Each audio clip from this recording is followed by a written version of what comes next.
to Abnormal Presence Touring Talkies. I'm Kamla Iyer. Over the past few weeks, our sartorial Safa has been voyaging through Bengal. Bengal, as we all know, is a sari voyager's delight, and it will take more than a few episodes to appreciate the rich textile tradition of Bengal. Today, we'll be focusing on Bengal's homespun rural charm, the humble running stitch or kantha.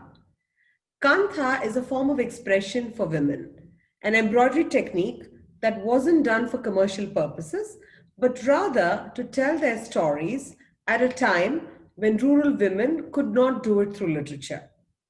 Over time, and several interventions from social workers, activists, self help groups, councils, designers, and what have you, the humble Kantha has traveled from rural Bengal to international fashion ramps. And in this process, the hands that make Kantha, mainly the women, have started earning a livelihood from what was once their passion or hobby. What is also heartening to see is that unlike many other art and crafts, the Kantha traditions are passed down from one generation to the next, thereby keeping this art form alive. Our episode today is also an experimentation of sorts. We have incorporated archival material and interview footage from researchers, social workers, and actual practitioners of Kantha. And holding it all together and very graciously opening her archives is our speaker today, Darshan Shah of Weaver Studio, Kolkata. Darshan is a textile entrepreneur who chanced upon the business of textiles 28 years ago. We met Darshan a couple of weeks back in our episode on Balucharis. Do sit back and enjoy a tribute we have put together for these women who for centuries have managed to preserve their sense of beauty with minimum resources and inspired new generations to preserve it and find a way for this art form to survive. Do leave your comments, suggestions, and feedback on our episode on our Facebook page and Instagram handle.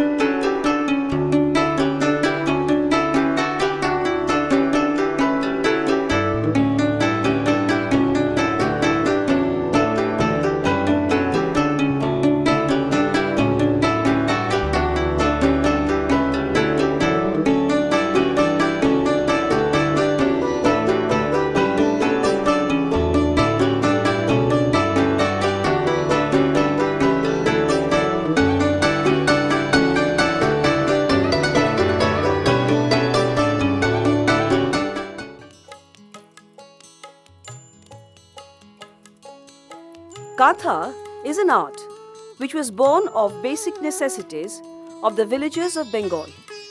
Gradually, visions and imaginations of individuals found expression in their creations. An old Katha is a vibrant reflection of the flavor of the village. নকশি কাঁথাটি বিছাইয়া সাজু সারা রাত আঁকে ছবি ও যেন তাহার গোপন ব্যথার বিরহিয়া এক কবি অনেক সুখের দুঃখের স্মৃতি ওরই বুকে আছে লেখা তার জীবনের ইতিহাসখানি কহিছে রেখায় রেখা These lines by the poet Joshimuddin express beautifully how a katha reflects the experiences and emotions of its creator.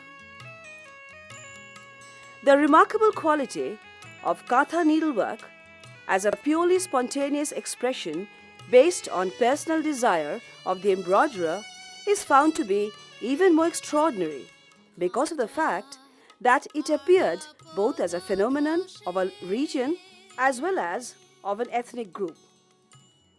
Only the women folk of rural Bengal make such exquisite embroideries. There is no doubt that these inspired creations in needle and thread reflect the abilities of a hand charged with powers beyond the realm of logic or training. There can be no other explanation for putting together such splendid objects with such spontaneity and skill, other than the purpose of achieving the quintessential joy of making it. The particular female expression, as seen on the embroidered quilts, points to the use of needle thread cloth as a media of expression for the homestead-bound women of rural Bengal. A Nokshi Katha is her canvas, her letter paper, her diary. It comprises her thoughts, feelings, imaginations, transferred into rustic patterns which form the basis of not only poetic or happy thoughts, but also her fears and anger etched upon cloth. The word Katha is widely understood all over Bengal as a multi-layered wrap or spread stitched with minute needlework to obtain a thickness which reinforces the worn-out cloth of which it is made. Three great religions of India, that is, Hinduism, which came earliest, Buddhism second, and Islam, which followed, each influenced kathas so greatly that designs and motifs evolved into unique decorative art form. The historical developments of the past in the region of ancient Bengal, bringing migrant races who gradually fused into the indigenous agriculture of the local people, the religious teachings of the Buddha, the ancient mythology of Hinduism, the unifying human values of Sufism and Islam, all flowed into the river of life, shaping the rich culture we own today. In Nokshi Katha, we can find motifs symbolizing human beings, animals, flowers, different kind of creepers, household objects, images related to harvesting, mythology, sun, moon, stars, and many other closely known images. All these subjects mingle together with the faith, desires, and emotions of their creator pouring out of a needle with ease. Old cloth are layered and stitched together.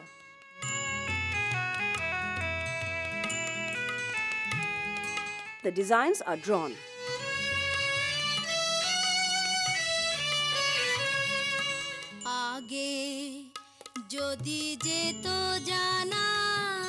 Outlines are stitched first, using running stitch or back stitch.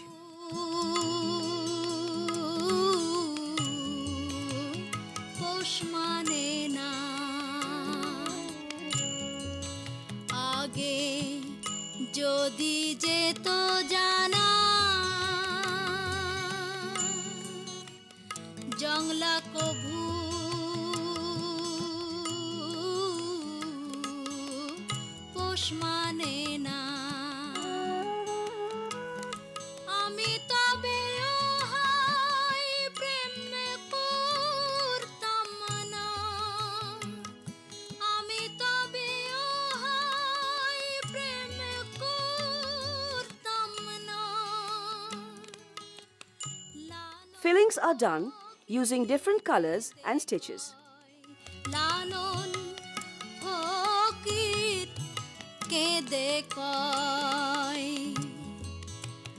পাখি কখন জানি উড়ে যায়, পাখি কখন জানি উড়ে যায়,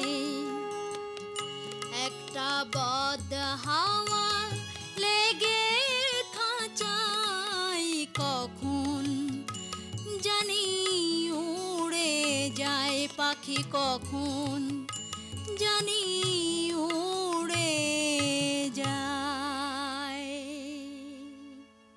After completing the embroidery, quilting is done to fill up the empty spaces.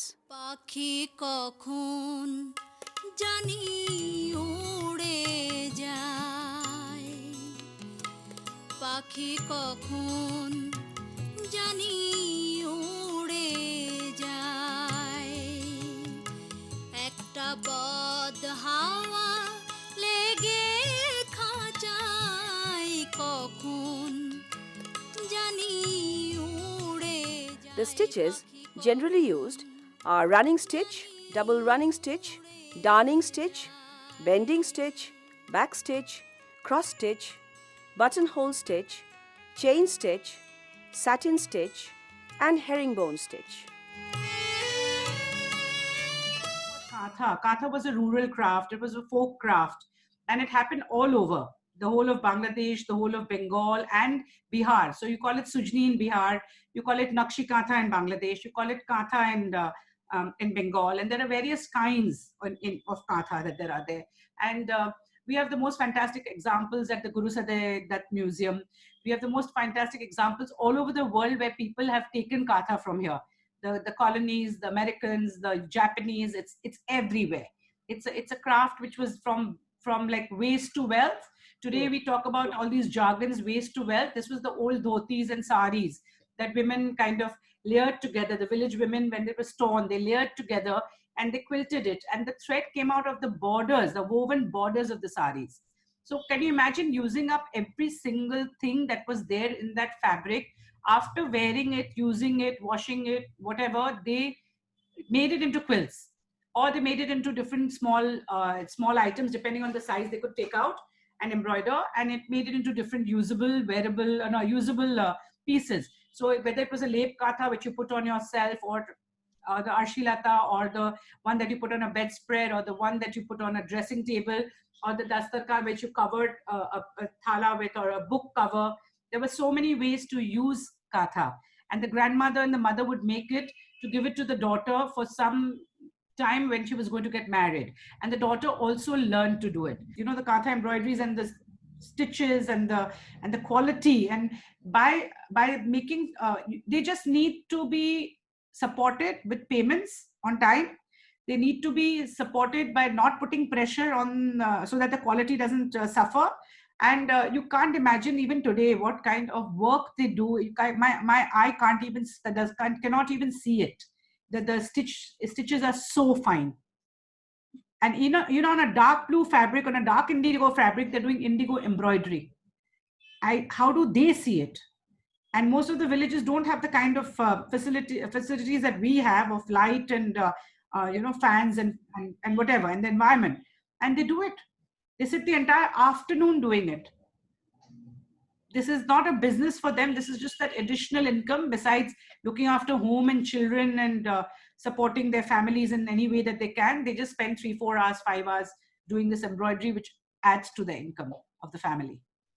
So, and they teach it. They teach it to their daughters. They teach it to the neighbors, the children, the grandmothers pass it on. So it's so wonderful to have that legacy coming back, which is not happening in the Baluchar. Here I'll speak about the Satgao quilts. This is an extinct form of embroidered Bengal quill. These are actually one of the many Indo-Portuguese trade textiles that went from Bengal to Europe in the 16th and 17th centuries. They were commissioned textiles initiated by the Portuguese and later on carried on by the English and the Dutch to Europe. These are monochrome embroideries done mainly on white cotton with muga or tussar silk. They formed a very insignificant part of the trade records, but they overwhelmed with their aesthetics, their iconography, their designs, and sometimes by their sizes. These are not the original ones. These are small replicas developed from the larger ones. These pieces were usually monochrome, done on white cotton with golden muga, but the use of colors either in the background or in the stitches was not unknown. What is, however, most distinctive about these pieces is their iconography. It is a completely cross-cultural hybrid iconography, mixing elements from the European as well as the Indian repertoire. Here, the European themes are either biblical or Greco-Roman, and the Indian themes are revolving mainly around the Vaishnava myths which were prevalent in Bengal during that time. Here you can see a very mixed kind of piece, mixed iconography. Here is a pelican, which is explained by some as belonging to the Christian mythology, Christian iconography. Again here you see this female figure with two dragon-like figures on either side, which in India is kind of comparable to Ganga on the Makaras. These were done in the narrative style, somewhat reminiscent of the terracotta panels in the old Bengal temples. So far as the origin of these pieces are concerned, Bengal had a tradition of wild silk embroidery since the 10th century. But with the coming of the Europeans, this same embroidery, wild silk embroidery, was modified to suit their needs and made into these quills, capes, scopes and altar pieces. Gradually, with the going away of the Europeans, some people went back to the making of these small square pieces which were sent to Arabia, these wild silk pieces, and the rest of the people perhaps put their skills, craftsmanship, designs and ideas to the making of other pieces which gradually became the Nakshi Kanthas.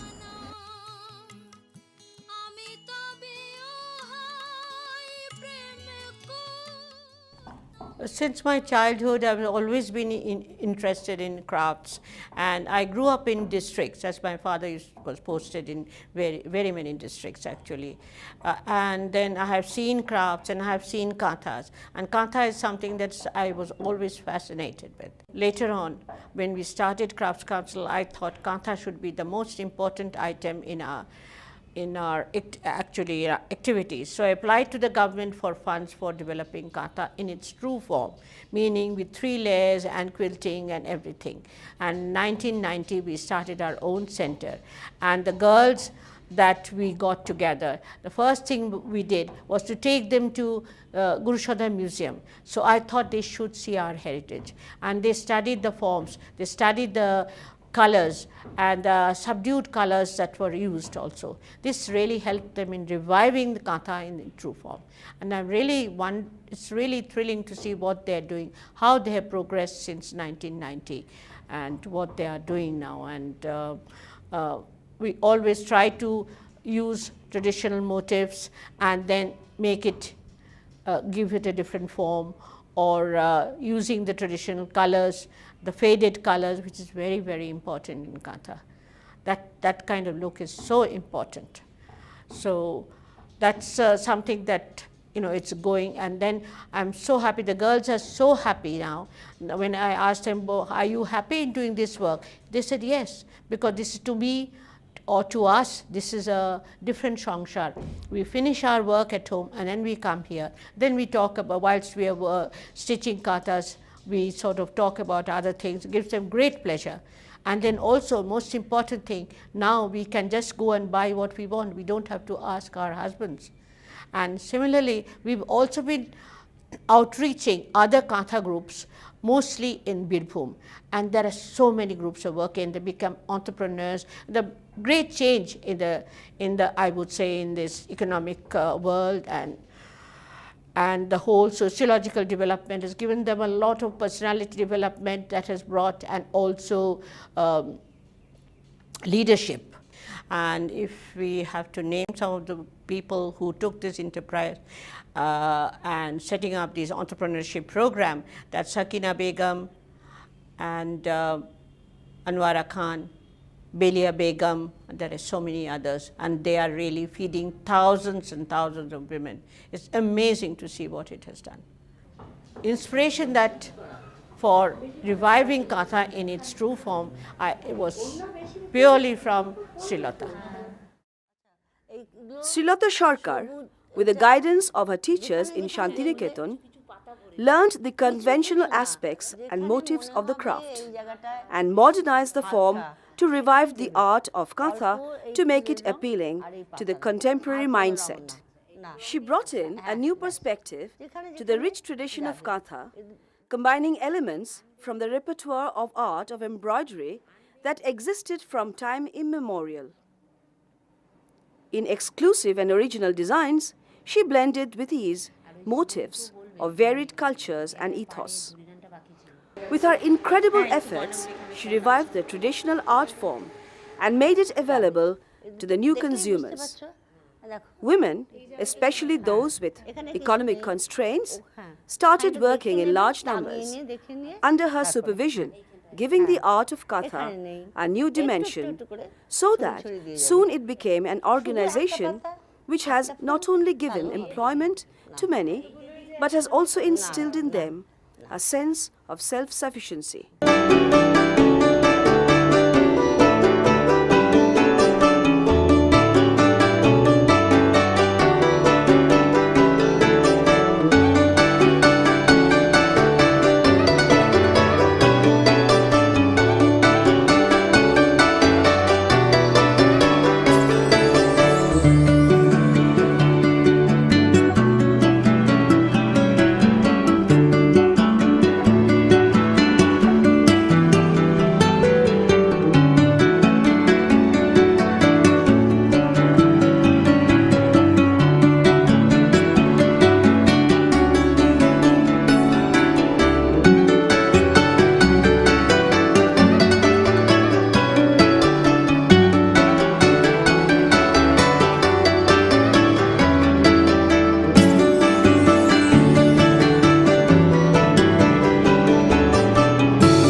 shibori, and it's katha, and it's block print, and it's batik, and it's badla. Hmm. So what I'm trying to say, it's got 5 techniques. And then it has been attached with stitch lines Yeah. to make the scarf into a dupatta, because the costings matter. Nowadays, costings matter unless you've branded yourself to the level that the costings don't matter. But I think costings matter. So this was designed by a Spanish designer. Hey, Ache. This was designed by a Spanish designer called Sebastian Mesde. And he came with a camera and he shot all tires that were on the trucks. And then he converted all these designs of the tires into block prints. Okay. And we clamped it in natural dye. So after clamping it and shade dyeing it and block printing it, we gave it with embroidered threads. The threads are also natural dyed. So this entire piece from beginning to end is a natural fabric piece creation. So you can see that it's got the Japanese technique, it's got hand block printing, it's got katha embroidery, and it's got natural dyes and natural threads that make one piece. So this, see the katha. You can hardly see it. See the quality. That's fully embroidered. And it's again natural dyes. So this was designed by a Japanese, and we did the embroidery for the block printing and the embroidery. The reason we block printed it so that they don't want to trace it, because tracing marks don't go easily. So this is a shibori. And then can you see this is blue on blue embroidery. All of this that you see over here, Varli of Maharashtra. So this is a design which is a freehand design of a village. As you can see, a Varli village. All that we've done is we made it contemporary by block printing a texture at the back. The lining is block printed, is dyed and block printed, rollered, and in front it's a different roller. So we use 2 different Japanese rollers to roll on the texture. So it gets the different, when you wear it, it gets a different dimension to it. So you can have a different dimension you can see the embroidery and you can see the texture. This is more contemporary piece. So it's hand block printed, it's batik, it's called QC is because it was an American designer who came and did this collection. So these are scarves with very bright linings. These are for the American market, where the coloring changes from what we do for the Japanese market. And the Indian market takes both. Takes even the Japanese colors for the winter times and takes the summer colors also, the brighter colors. You can see this is reverse embroidery. So after doing the outline, the outline is left out, the motif is left out, everything else is filled. The base is filled. And this is the work, see. And I've taken out randomly. I'm not even like selecting the best. But this is the quality of work that's possible. See, this is reverse. So we've left out only areas which are the actual motif. The rest is all embroidered. See the embroidery. This is embroidered. I'm going to show it to you again. See, this red portion is embroidered. This is from Sujni, from Bihar. We work with them also. Like I said, it's beyond borders. So I work with Bihar with the Mahila Samiti. I work with Bihar with a karigar called Sanju who makes this. And this Sujni ka kaam dekhiye aap. Yes. And it's reversible. These are all reversibles. So they take 2 pieces together and they embroider it together. And this is Shantini Ketan. This is all very traditional old shawls which were made in Shantini Ketan. These are the traditional.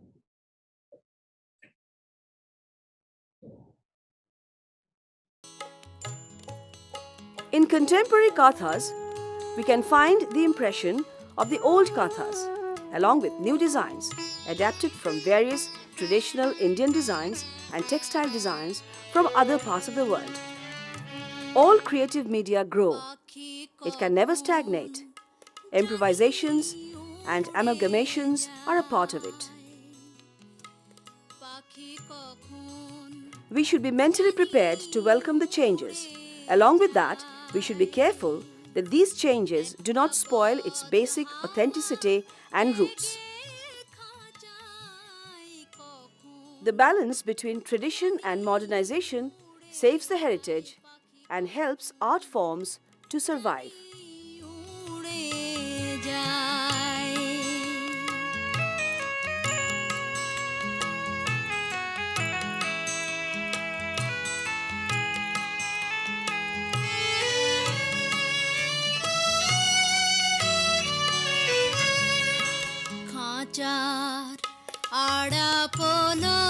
ধসে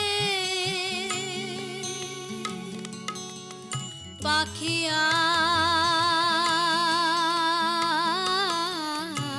আর দাঁড়াবে কিসে খাঁচার আড়াপন ধসে পাখি আর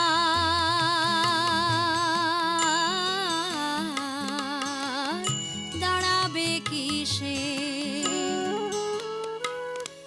আমি ওই ভাবনা ভাবছি বসে আমি ওই ভাবনা ভাবছি বসে চমক জরা বইছে গায়ে আমার চমক জরা বইছে গায়ে পাখি কখন জানি উড়ে যায় পাখি কখন জানি